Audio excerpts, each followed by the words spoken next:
여러분 안녕하십니까? CJB 7시 뉴스입니다. 전국 인구 대비 1.6%에 불과한 청주에서 전국 18% 정도의 폐기물이 소각되고 있다는 사실은 이미 알고 계실 겁니다.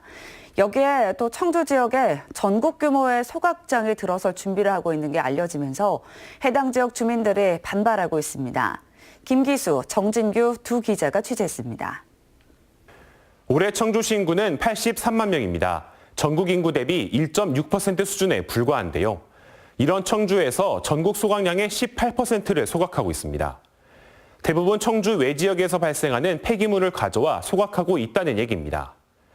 이런 상황에서 청주 오창에 전국 규모의 소각장이 들어설 준비를 하고 있다는 게 알려졌습니다.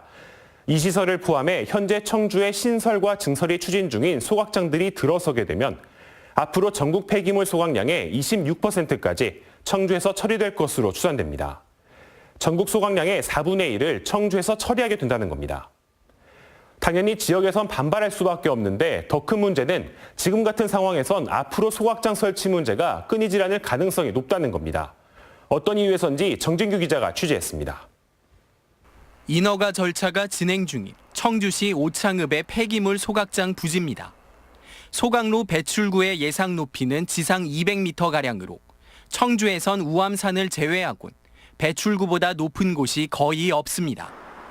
주민들은 오창읍뿐만 아니라 청주 대부분 지역이 간접 피해를 볼 수 있다고 우려합니다. 바람 영향권을 보면 사실은 뭐 10km, 20km, 30km까지 다 날아갈 수 있는 문제거든요. 이제 청원구, 북이 그쪽 문제가 아니라 주변에 있는 무슨 청주시나 아니면 그 진평, 진천까지도 다 문제가 되지 않을까.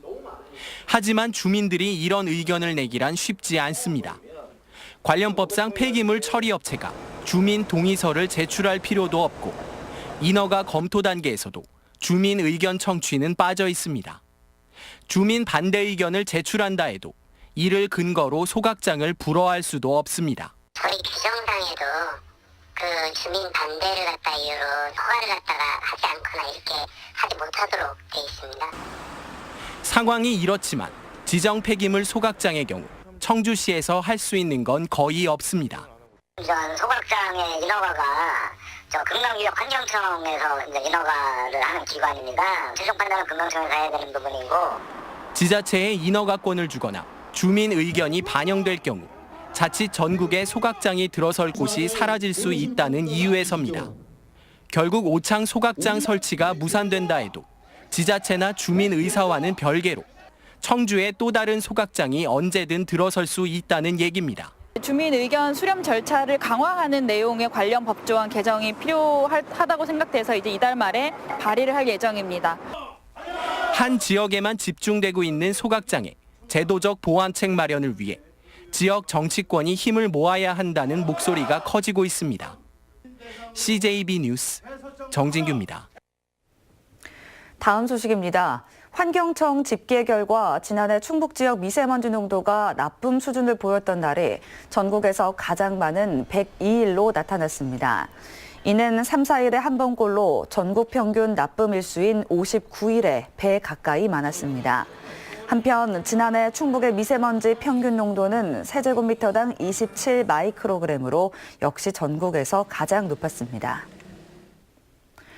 국토교통부가 올해 공동주택 공시 예정 가격을 전국 평균 5.32% 올리는 안을 공개한 가운데 충북은 큰 폭의 하락률을 보였습니다.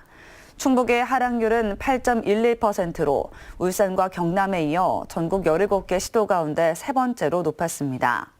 공시 예정 가격은 부동산 공시 가격 알림이 사이트에서 확인할 수 있으며 소유자 의견 청취와 심의 절차를 거쳐 다음 달 30일 최종 결정됩니다. 충주시 민간 위탁업체 환경미화원들이 직접 고용을 촉구하고 나섰습니다. 위험한 노동 환경과 고용 불안, 부당 처우가 이유입니다. 장원석 기자입니다. 폐기물을 수거 운반하는 충주시 민간 위탁업체 노동자들이 기자회견을 자청했습니다. 열악한 노동 환경과 고용 불안을 호소하며 충주시에 직접 고용을 요구했습니다. 연간 수억 원에 달하는 충주시 예산이 민간 위탁업체로 들어가고 있습니다. 충분히 우리 수거 운반 노동자들의 안전보장이나 복지 향상에 쓰일 수 있는 돈입니다. 부족한 인력으로 인해 조기 출근과 잔업 강요는 물론 2년마다 돌아오는 재입찰 기간에는 고용 불안에 시달렸다는 주장입니다. 또 안전장구가 제대로 지급되지 않아 한 해 수천 건의 안전사고가 발생한다는 겁니다. 지난 11월에 청주 지역 생활 폐기물 업체에서 노동자가 트럭에서 떨어져 머리를 크게 다치는 일이 생기기도 했습니다. 민간 위탁의 부작용으로 인해 인건비 미집행과 이름만 올려놓은 부정수급 사례가 발생했다고 하소연합니다. 충주시는 일부 부정 사례가 있어 시정 조치를 내렸고 현실적으로 공무원 정원을 늘리는 일은 어렵다는 입장입니다. 신분이 비정규직이 아니고 그 회사에서는 정규직이기 때문에 설득력이 없어요. 환경미화 노동자들은 문재인 대통령의 비정규직 제로 선언이 1년을 넘어섰다며 자치단체들의 결단을 촉구했습니다. CJB 뉴스 장원석입니다.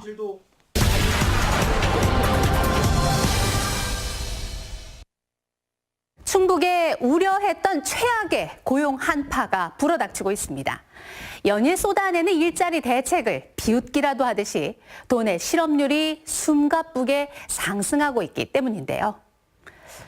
실제로 지난달 충북의 실업자 수는 3만 5천 명으로 지난해 같은 기간보다 50% 가까이 증가했습니다. 특히 남성의 경우는 무려 65%나 껑충 뛰어올랐습니다. 지난달 실업률도 4%를 기록해서 지난해 같은 기간보다 1.2%포인트나 급증했습니다. 이렇게 실업률이 4%를 찍은 건 지난 2015년 3월 이후 무려 4년 만입니다.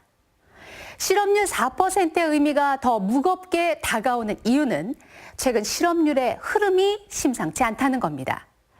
지난해 11월 1.6%에서 12월에 2.3%로 오르더니 올 들어 3%까지 올랐다가 한 달 만에 4%까지 치고 올라왔기 때문입니다. 불과 4개월 만에 무려 2.5배나 뛰어오른 겁니다. 그나마 다행인 건 취업자 수도 조금이나마 늘었다는 점인데요. 지난달 충북의 취업자 수는 84만 6천 명으로 전년보다 3%가 늘었습니다. 그런데 문제는 고용의 질입니다. 일주일에 36시간 미만, 그러니까 하루 7시간 미만의 저임금 근로자들이 1년 전에 비해서 3만 명, 그러니까 25%나 늘어난 겁니다. 덕이 일주일에 1시간에서 17시간 미만의 그야말로 아르바이트 수준의 근로자도 20%, 1만 명이나 증가했습니다. 자, 반면에 36시간 이상의 근로자는 오히려 1만 명이나 줄어들었습니다. 그러니까 취업자 수는 늘었지만 일주일에 36시간도 안 되는 저임금 근로자만 늘고 그나마 제대로 된 일자리는 오히려 줄어든 겁니다. 지난 민선 6기 충청북도는 일자리 40만 개를 만든다며 1조 2천억 원을 쏟아 부었습니다. 그리고 민선 7기 들어서 또다시 일자리 43만 개를 창출하겠다면서 이번에는 2배가 되는 2조 4천억 원을 쓰고 있습니다. 도대체 80만 개나 되는 일자리는 다 어디 간 건지, 거기에 쓰고 있는 3조 원은 과연 무엇을 위해 쓰고 있는 것인지 도민들은 묻고 있습니다. 뉴스인 뉴스였습니다. 3월 14일을 연인끼리 사탕을 나누는 화이트데이로 알고 계신 분들 많으실 텐데요. 그런데 상당수 학교에서는 원주율의 근사값인 3.14를 기억하기 위한 파이데이 행사를 열었습니다. 조용광 기자입니다. 쓰러지고 세우고 또 쓰러지기를 20여 분, 수백 개의 도미노가 이어져 파이 모양의 형태가 완성됩니다. 바둑알을 튕겨 3.14m에 누가 가장 가깝게 세우나 어림없이 짧게도 선을 벗어나기도 하지만 기어코 바둑알을 3.14m에 정확히 세웁니다. 급에 딱 도착해가지고 되게 깜짝 놀랐고요. 그래서 그런지 3.14라는 숫자를 절대 잊을 수가 없을 것 같아요. 이 학교는 수학 시간을 파이데이 행사로 꾸몄습니다. 학생들이 직접 기획한 3.14초 멈추기, 369 게임을 본뜬 314 게임, 무한대의 숫자, 원주율 외우기에서는 120자리까지 외우는 학생도 있습니다. 3.14, 1592, 6535, 8979, 3238 도내 20여 개 초중 고교가 3월 14일을 화이트데이 대신 수학과 더 친해지자는 파이데이로 보냈습니다. 3.14라는 게 수학에서는 되게 의미 있는 숫자거든요. 그래서 실제로 미국에서도 파이데이 행사를 많이 하고 있고 우리나라 학생들에게도 3.14가 파이데이로 기억이 됐으면 좋겠어서 여전히 풀리지 않는 무한소수 파이를 기념하는 파이데이가 수학에 대한 흥미와 친근감을 더하고 있습니다. CJB 뉴스 조윤광입니다. 전국 시도교육감협의회는 세종시에서 공동 기자회견을 열고 올해 고교 무상교육 실현을 촉구했습니다. 교육감협의회는 고교 무상교육은 헌법정신 구현의 문제고 원칙의 문제라며 올해 반드시 시행돼야 한다고 강조했습니다. 또 제2의 누리 사태로 비화되지 않도록 재정은 대통령과 정부의 약속대로 국가가 책임져야 한다고 주장했습니다. 미래해양과학관 건립 사업에 대한 예비타당성 조사가 오늘부터 본격적으로 시작됩니다. 충청북도에 따르면 한국개발연구원과 해양수산부는 오늘 미래해양과학관 건립 예정 부지인 청주 밀레니엄타운을 방문해 현재 실사에 나섭니다. 한국개발연구원은 경제성과 입지 발전성 등을 검토한 뒤 오는 10월쯤 결과를 발표할 전망입니다. 올해부터 충북소년체전의 개회식이 폐지되고 시군별 종합채점제도, 종목별 개인 시상제로 전환됩니다. 도교육청은 소년체전을 학생 중심의 스포츠 축제로 전환하기 위해 엘리트 선수들만 출전하던 방식을 바꿔 일반 학생들도 출전할 수 있도록 했습니다. 48회 충북소년체전은 다음 달 5일부터 이틀간 특수학교부 10종목과 초중학교부 32종목이 치러집니다. 김병우 교육감과 한범덕 청주시장이 서원구청 대회의실에서 행복교육지구 사업 업무 협약을 맺었습니다.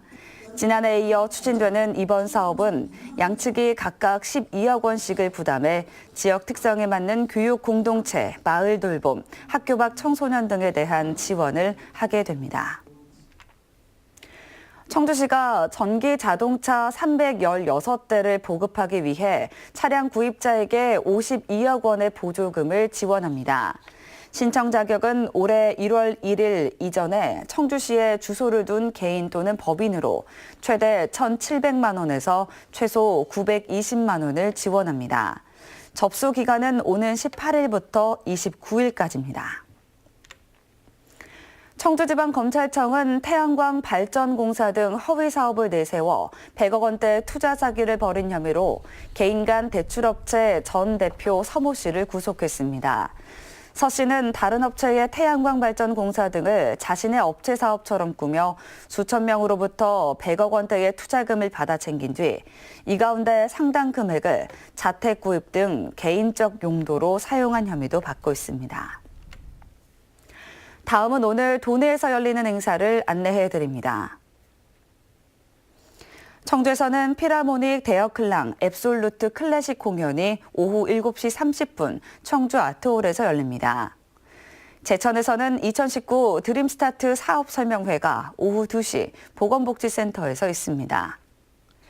단양에서는 국가암 출장 건강검진이 오전 9시 단양군 보건소에서 있습니다. 끝으로 날씨입니다. 충북지방 오늘 차차 흐려져 오후부터 밤사이 비나 눈이 내리겠습니다. 도내에 예상되는 강수량은 5mm 안팎입니다. 아침 현재 기온은 제천 영하 2도, 청주 보은 5도 등 대부분 지역이 영상의 기온을 보이고 있습니다. 낮 최고 기온은 청주, 충주 11도 등 9도에서 11도가량 되겠습니다. 주말인 내일은 가끔 구름 많겠으나 북동 지역은 새벽까지 눈이 날리겠고 일요일은 대체로 맑은 날씨를 보이겠습니다. CJB 뉴스 개편으로 다음 주 월요일부터는 안정은 아나운서가 CJB 7시 뉴스를 전해드립니다. 그동안 시청해주신 여러분 고맙습니다.